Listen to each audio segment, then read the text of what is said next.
Hello friends, welcome to KD academy Hindi साहित्य। मेरा नाम कविता है। मैं एमए बीएड सीटेट और यूजीसी एंटी नेट क्वालिफाइड हूँ।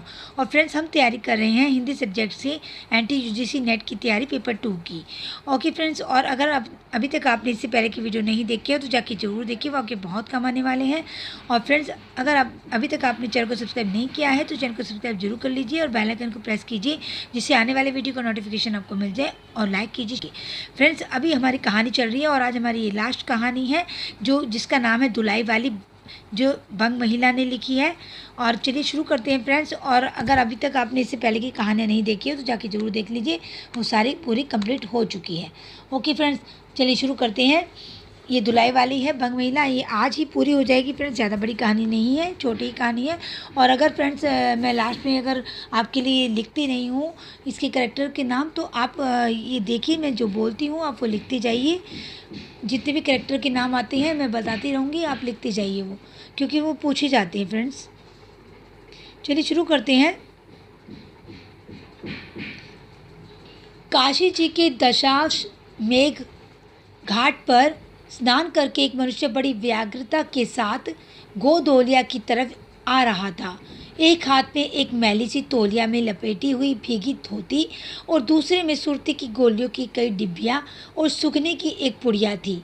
उस समय दिन के 11 बजे थे। गोदोलिया की बाईं तरफ जो गली है उसके भीतर एक और गली में थोड़ी दूर पर एक टूटे से पुराने मकान में वह जा घुसा। मकान के पहले खंड में बहुत अंधेरा था, पर ऊपर की जगह मनुष्य के वासोपयोगी थी। नवागत मनुष्य धड़धड़ाता हुआ ऊपर चढ़ गया। वहाँ एक कोठरी में उसके हाथ की चीज रखी थी और सीता सीता कहकर पुकारने लगा। क्या है? कहती हुई एक 10 बरस की बालिका आ खड़ी हुई। तब उस पुरुष ने कहा, सीता, जरा अपनी बहन को बुला ला। अच्छा, कहकर सीता गई और कुछ देर में एक नवीना स्त्री आकर उपस्थित हुई। उसे देखते ही पुरुष ने कहा, लो, हम लोगों को तो आज ही जाना होगा। इस बात को सुनकर स्त्री कुछ आश्चर्ययुक्त होकर झुंझलाकर बोली, आज ही जाना होगा? यह क्यों?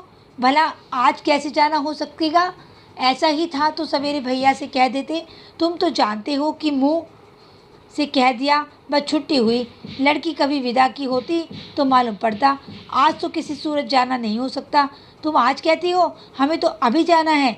बात यह है कि आज ही नवल किशोर, फ्रेंड्स एक करेक्टर नवल किशोर, सीता, आप देख लीजिए, कलकत्ते से आ रहे हैं। आगरे से अपनी नई बहू को भी साथ ला रहे हैं। इसी से मैं झट नहा धोकर लौट आया। बस अब करना ही क्या है, कपड़ा वपड़ा जो कुछ हो बांध बूंद कर घंटे भर में खा पी कर चली चलो। जब हम तुम्हें विदा कराने आए ही हैं तब कल के बदले आज ही से। हाँ, यह बात है, नवल जो चाहे करावे। क्या एक ही गाड़ी में ना जाने से दोस्ती में बट्टा लग जाएगा? अब तो किसी तरह रुकोगे नहीं, जरूर ही उनके साथ जाओगे, पर मेरे तो नाको दम आ जाएगी। क्यों, किस बात से? उनकी हंसी से किससे और किससे?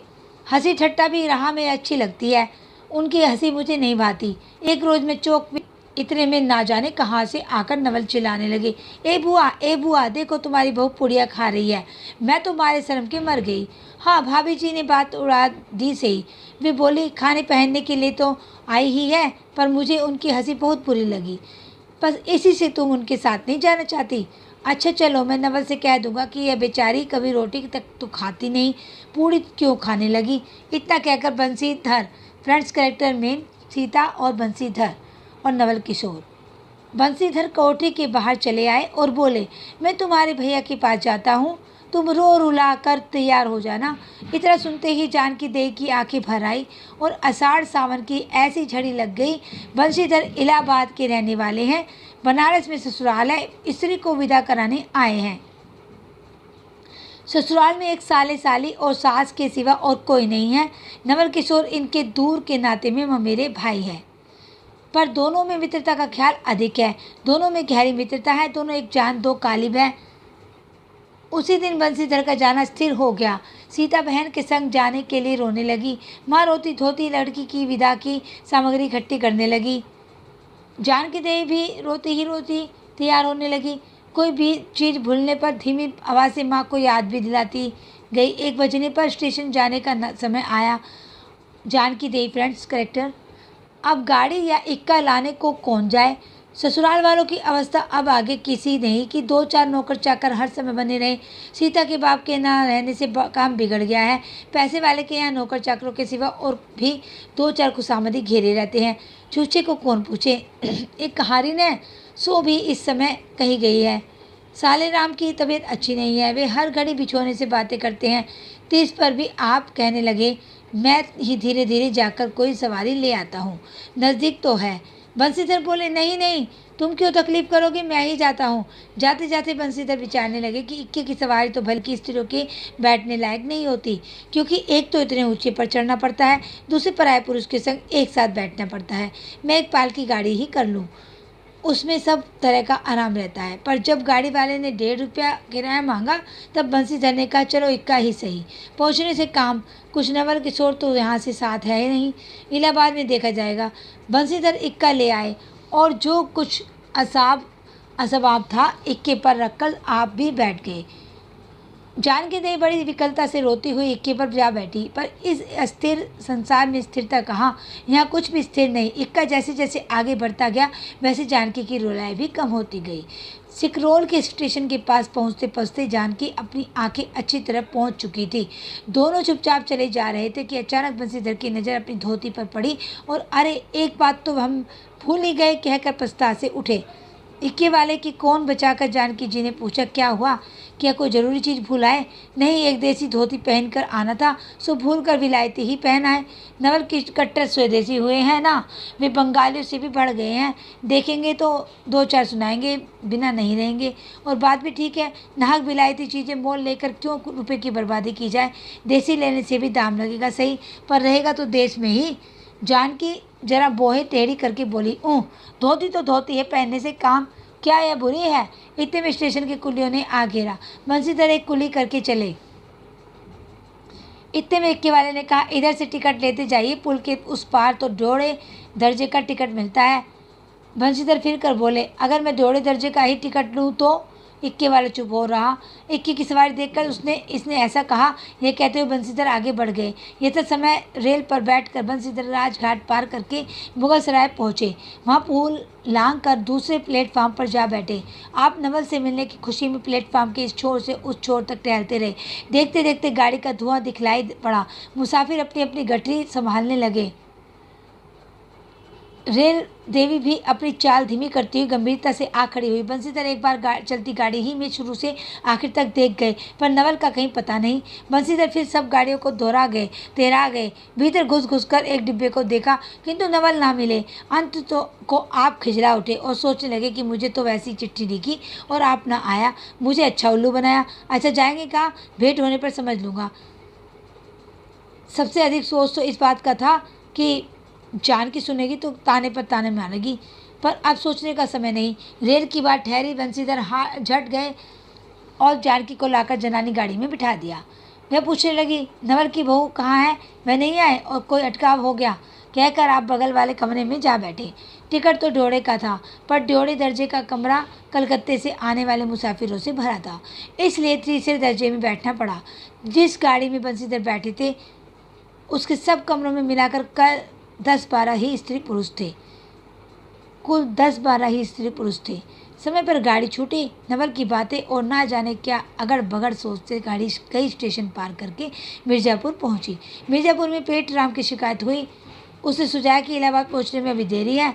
चलने के झंझट में अच्छी तरह उसकी पूजा किए बिना ही बंसीधर बनारस छोड़ा था, इसलिए आप झट प्लेटफार्म पर उतरे और पानी के बम्बे से हाथ मुंह धोकर एक खोचे वाले से थोड़ी सी ताजी पूड़ियाँ और मिठाई लेकर निराले में बैठ आपने उन्हें ठिकाने पहुँचाना।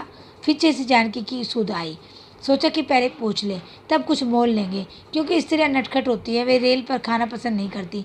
पूछने पर वही बात हुई। तब बंसीधर लौट कर अपने कमरे में आ बैठे। यदि वे चाहते तो इस समय डोड़े में बैठ जाते, क्योंकि अब भीड़ कम हो गई थी, पर उन्होंने कहा थोड़ी देर के लिए कौन बखेड़ा करे। बंशीधर अपने कमरे में बैठे तो एक मुसाफिर अधिक देख पड़े। आगे वालों में से एक उत्तर भी गया था। जो लोग थे सब तीसरे दर्जे के योग्य जान पड़ते थे। अधिक सभ्य कोई थे तो बंसीधर ही थे। उनके कमरे के पास वाले कमरे में एक भले घर की स्त्री बैठी थी। वह बेचारे सिर से पैर तक ओढ़े से झुकाए, एक हाथ लंबा घूंघट काढ़े कमरे की गठरी सी बनी बैठी थी। बंसीधर ने सोचा इसके संग वाले भद्र पुरुष के आने पर उनके साथ बातचीत करके समय बितावेंगे। एक दो करके तीसरी घंटी बजी। तब वह स्त्री कुछ अकचका कर थोड़ा मुंह खोल बोली, जंगले के बाहर देखने लगी। जो ही गाड़ी छूटी वह मानो कांप से उठी। रेल का लेना देना तो हो ही गया था, अब उसको किसी की क्या परवाह। वह अपनी स्वाभाविक गति से चलने लगी। प्लेटफार्म पर भीड़ में ना थी। फिर आसपास स्वर से रोने लगी। उस कमरे में 3-4 प्रौढ़ा ग्रामीण स्त्रियाँ भी थी, एक और जो उसके पास ही थी। कहने लगी, अरे इनकर मने तो नाही आइलेन हो, देख लो रोमन करथईन। दूसरी, अरे दूसर गाड़ी में बैठा हो, ये पहली दूर बो रही, ई जनानी गाड़ी थेले है। दूसरी, तब ओ भलू सो कहू, कहकर दूसरी भद्र महिला से पूछने लगी, कौन गाँव उतरबू बेटा, मिर्जापुरा चढ़ी हूँ ना। इसके जवाब में उसने जो कहा सो वह सुन न सकी। तब पहली बोली, हट, हम पूछिला ना, हम कहाँ उतरबू हो आए इलाहाबाद। दूसरी, इलाहाबाद कौन गांव हो गोइया। पहली, अरे नाही जनलू प्रयाग जी, जहाँ मनई मकर नहाए जाला। दूसरी, भला प्रयाग जी काहे ना जानित, ले कहे के नहीं, तोहरे पंच के धर्म से 4 दाई नहाए चुकी हुई है, ऐसो हो सोमवारी, और गहन दका लाग रहा, तौन तोहरे काशी जी नहाए गई रहे। पहले आवे जाए के तो सब औते जाता बाटेन, फोन या शायद तो बिचारो विपत में न पड़ल बाटेनी। हे हम पंचा हई, राजघाट टिकस कटुइली, मोंगल के सराय उतरिए हो, दपुन चढ़ेले। दूसरी, ऐसे एक दाई हम आवत रहे, एक मिली औरे मोरे संगे रही, धकोने टिसनिया पर उकर मलिकवा उतरे से की जुरत रहे। गाड़ियाँ खुली। अब भैया उगरा फाड़ नरी आए, ए साहब गाड़ियाँ तनी खड़ी कर, भला गाड़ियाँ दही तानी काहे की खड़ी होए। पहली, ऊ मेहरूबा बड़ी उजबक रहत, भला केहू के चिल्लाए से रही लो कहू खड़ी होला। इसकी इस बात पर कुल कमरे वाले हंस पड़े। अब जितने पुरुष स्त्रियाँ थी एक से एक अनोखी बातें कहकर अपने अपने तजुर्बे बयान करने लगी। बीच बीच में उस अकेली अबला की स्थिति पर भी दुख प्रकट करती जाती थी। तीसरी स्त्री बोली, टिक्कसिया पल्ले बाय के नाई, हे थबे विवाह, सुनी तो कलकत्ते ताईले मुसुलिया लई, अरे इहो तो नाही कि दूर से आवत रही लेना, फरागत के बदे उतर लेना। चौथी, हम तो इनके संगे के आदमी के देखबो न की हो गोइया। तीसरी, हम देखो रहीली हो, मजे टोपी धेले रहें लेन को। इस तरह उनकी बेसिर पैर की बातें सुनते सुनते बंसीधर ऊब उठे। तब वे उन स्त्रियों से कहने लगे, तुम तो नाहक उन्हें और भी डरा रही हो, जरूर इलाहाबाद तार गया होगा और दूसरी गाड़ी से वे भी वहाँ पहुँच जाएंगे। मैं भी इलाहाबाद ही जा रहा हूँ, मेरी संग भी स्त्रियाँ हैं, जो ऐसा ही है तो दूसरी गाड़ी के आने तक मैं स्टेशन ही पर ठहरा रहूँगा। तुम लोगों में से यदि कोई प्रयाग उतरे तो थोड़ी देर के लिए स्टेशन पर ठहर जाना, इनको अकेला छोड़ देना उचित नहीं। यदि पता मालूम हो जाएगा तो मैं इन्हें इनके ठीक ठहरने के स्थान पर भी पहुंचा दूंगा। बंसीधर की इन बातों से उन स्त्रियों की बागधार दूसरी ओर बह चली। हाँ, यह बात तो आप भली कही। नहीं भैया, हम पंचे कहे के केहू से कहे कुछ कही, अरे एक के एक करत न बाए तो दुनिया चलत कैसे बाए, इत्यादि ज्ञान गाथा होने लगी। कोई तो उस बेचारी को सहारा मिलते खुद देख खुश हुए और कोई नाराज भी हुए। क्यों सो मैं नहीं बतला सकती। उस गाड़ी में जितने मनुष्य थे सभी ने इस विषय में कुछ न कुछ कह डाला था। पिछले कमरे में केवल एक स्त्री जो फरासी सी छीट की धुलाई ओढ़े अकेली बैठी थी, कुछ नहीं बोली। कभी कभी घूंघट के भीतर से एक आंख निकाल कर बंसीधर की ओर वह ताक देती थी और सामना हो जाने पर फिर मुंह फेर लेती थी। बंसीधर सोचने लगी कि ये क्या बात है, देखने में तो यह भले ही घर की मालूम होती है पर आचरण इसका अच्छा नहीं।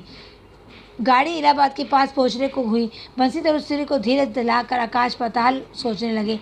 यदि तार में कोई खबर न आई होगी तो दूर पर ही ठहरना पड़ेगा, और जो उससे भी कोई न आया तो क्या करूँगा। जो हो, गाड़ी नैनी से छूट गई। अब साथ की उन अशिक्षिता स्त्रियों ने फिर मुँह खोला। कब भैया, जो केहू बिना टिकस के आवत होई तो ओकर का सजाए होला। अरे ओका ई नाही चाहत रहा कि मेहरारू के तो बैठा दिलेन और अपुआ तउन टिकस ले के चल दिहलेन। किसी किसी आदमी ने तो यहाँ तक दौड़ मारी कि रात को बंशीधर इसके जेवर छीन कर रफू चक्कर हो जाएंगे। और उस गाड़ी में एक राठी वाला भी था। उसने खुल्लम खुल्ला कहा, का बाबूजी कुछ हमरो साझा। इसकी बात पर बंशीधर क्रोध से लाल हो गए। उन्होंने इसे खूब धमकाया। उस समय तो वह चुप हो गया, पर यदि इलाहाबाद उतरता तो बंशीधर इलाहाबाद में उतरे। एक बुढ़िया को भी वहीं उतरना था। उन्होंने कहा कि उनको भी अपने संग उतार लो। फिर उस बुढ़िया को उस स्त्री के पास बिठाकर आप जानकी को उतारने गए। जानकी से सब हाल कहने पर वह बोली, अरे जाने भी दो, किस बखेड़े में पड़े हो। पर बंशीधर ने ना माना। जानकी को और उस भद्र महिला को एक ठिकाने बिठाकर आप स्टेशन मास्टर के पास गए। बंशीधर के जाते ही वह बुढ़िया, जिसे उन्होंने रखवाली के लिए रख छोड़ा था, किसी बहाने से भाग गई। अब तो बंशीधर बड़े असमंजस में पड़े। टिकट के लिए बखेड़ा होगा, क्योंकि वह स्त्री बेटिकट है। लौट कर आए तो किसी को ना पाया। अरे ये सब कहाँ गई, यह कहकर चारों तरफ देखने लगे, कहीं पता नहीं। इस पर बंशीधर घबराए। आज कैसी बुरी साहित्य में घर से निकले कि एक के बाद दूसरी आफत में फंसते चले आ रहे हैं। इतने में अपने सामने उस धुलाई वाली को आते देखा। तू ही उन स्त्रियों को कहीं ले गई है। इतना कहना था कि धुलाई से मुंह खोलकर नवल किशोर खिलखिला उठे। अरे यह क्या, सब तुम्हारी ही करतूत है। अब मैं समझ गया कैसा गजब तुमने किया है। ऐसी हंसी मुझे नहीं अच्छी लगती। मालूम होता कि वह तुम्हारी ही बहू थी। अच्छा तो वे गई कहाँ? वे लोग तो पालकी गाड़ी में बैठी है, तुम भी चलो। नहीं, मैं सब हाल सुन लूँगा तब चलूँगा। हाँ, यह तो कहे तुम मिर्ज़ापुर में कहाँ से आ निकले। नहीं, मैं सब हाल सुन लूँगा तब चलूँगा। मिर्ज़ापुर नहीं, मैं तो कलकत्ते से बल्कि मुगलसराय से तुम्हारे साथ चला आ रहा हूँ। तुम जब मुगलसराय में मेरे लिए चक्कर लगाते थे तब मैं दौड़े दर्जे में ऊपर वाले बेंच पर लेटे तुम्हारा तमाशा देख रहा था। फिर मिर्ज़ापुर में जब तुम पेट के धंधे में लगे थे, मैं तुम्हारे पास से निकल गया, पर तुमने ना देखा। मैं तुम्हारी गाड़ी में जा बैठा, सोचा कि तुम्हारे आने पर प्रकट होऊंगा, फिर थोड़ा और देख लें। करते करते यहाँ तक नौबत पहुँची। अच्छा अब चलो, जो हुआ सो उसे माफ़ करो। यह सुन बंशीधर प्रसन्न हो गए। दोनों मित्रों में बड़े प्रेम से बातचीत होने लगी। बंशीधर बोले, मेरे ऊपर जो कुछ बीती सो बीती, पर वह बेचारी जो तुम्हारे से गुणवान के संग पहले ही बार रेल से आ रही थी बहुत तंग हुई। उसे तो तुमने नाहक रुलाया, बहुत ही डर गई थी। नहीं जी, डर किस बात का था, हम तुम दोनों गाड़ी में थे ना। हाँ, पर यदि मैं स्टेशन मास्टर से इतरा कर देता तो बखेड़ा खड़ा हो जाता ना। अरे तो क्या मैं मर गया थोड़े ही गया था, 4 हाथ के धुलाई की बिसात ही कितनी। इसी तरह बातचीत करते करते दोनों गाड़ी के पास आए। देखा तो दोनों मित्र बंधुओं में खूब हंसी हो रही है। जानकी कह रही थी, अरे तुम क्या जानो, इन दोनों की हंसी ऐसी ही होती है। हंसी में किसी के प्राण भी निकल जाए तो भी इन्हें दया ना आवे। खैर, दोनों मित्र अपनी अपनी घर वाली को लेकर राजी खुशी घर पहुँचे, और भी मुझे भी उनकी यह राम कहानी लिखने से छुट्टी मिली। ये कहानी 1907 की है फ्रेंड्स, धुलाई वाली बंग महिला। चलिए फ्रेंड्स, कहानी फिनिश हो गई है। उम्मीद है आपको कहानी समझ में आ गई होगी। और फ्रेंड्स, अगर आपको मेरे वीडियो पसंद आ रहे हैं तो उनको लाइक शेयर जरूर कीजिए और सब्सक्राइब कर लीजिए चैनल को ज़रूर, जिससे आपको सारी वीडियो लाइन वाइज मिल जाए। और फ्रेंड्स, अगर आप इस चैनल पर आए हैं तो आपको बहुत कुछ मिलेगा और आपकी तैयारी अच्छे से होगी। चलिए नेक्स्ट वीडियो में मिलते हैं। नेक्स्ट टाइम देखते हैं क्या लेकर आती हूँ आपके लिए।